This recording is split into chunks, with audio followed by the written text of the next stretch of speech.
السلام علیکم دوستو، میرا نام ہے اسامہ رشید اور آپ لوگ دیکھ رہے ہیں یوٹیوب چینل انفوٹیک ہب۔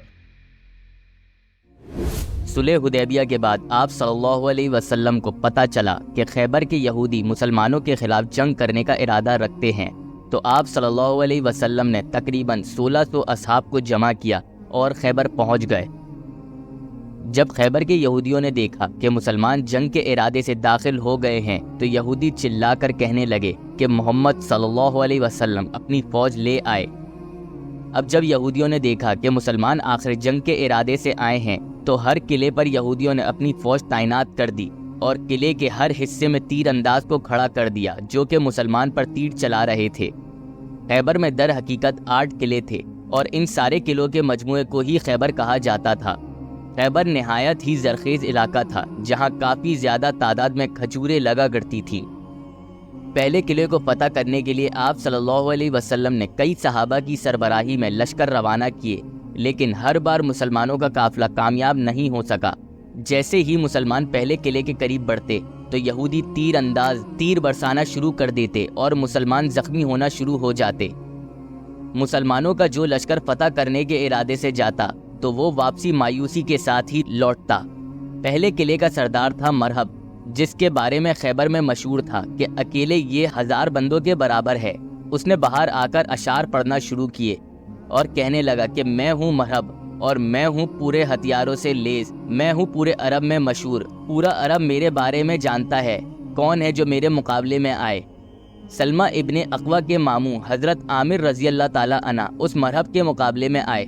جیسے ہی مرحب نے ان پر وار کیا تو آپ نے اس کا وار اپنی ڈھال پر روکا، اور جب حضرت عامر رضی اللہ تعالی عنہ اپنی تلوار نکالنے لگے تو وہ تلوار غلطی سے پھسل کر ان کی رگ پر جا لگی اور اسی زخم کی وجہ سے آپ شہید ہو گئے۔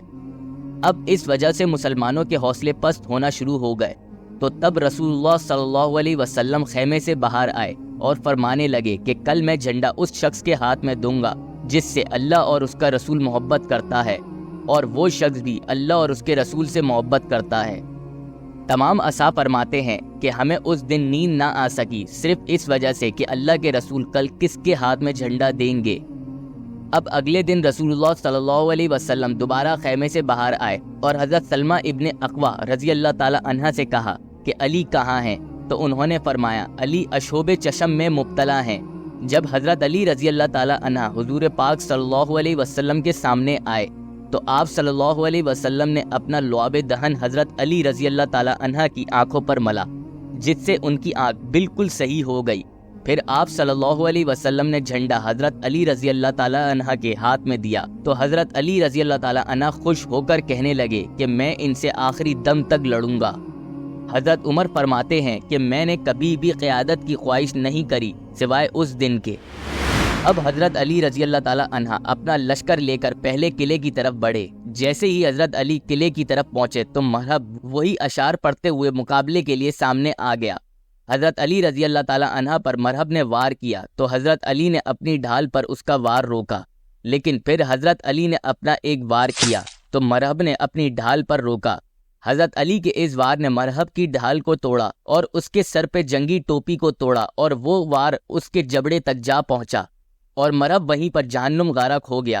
پھر اس کے بعد جنگ کا آغاز ہوا اور حضرت علی نے پہلے قلعے کی فوج کو ہرا کر پہلا قلعہ فتح کر لیا، اور اس پہلے قلعے کے دروازے کو 6 لوگ مل کر کھولا کرتے تھے، اس کو حضرت علی نے اکیلے اپنے دونوں ہاتھ سے اکھاڑ کر پھینک دیا۔ پھر قلعے کے اندر موجود یہودی دوسرے قلعے کی طرف چلے گئے، تو اس کے بعد مسلمان دوسرے قلعے کی طرف بڑھے اور پھر مسلمانوں نے دوسرا قلعہ بھی کچھ دنوں کے اندر فتح کر لیا۔ ایسا کرتے کرتے مسلمان آخری قلعے تک جا پہنچے جہاں پر یہودیوں کی بیوی بچے مال سب اس قلعے میں موجود تھا، اور خیبر کا آخری قلعہ فتح کرنا سب سے زیادہ مشکل تھا کیونکہ یہ قلعہ کافی اونچائی پر تھا، لیکن اللہ کے حکم سے مسلمانوں نے اس آخری قلعے کو بھی فتح کر لیا۔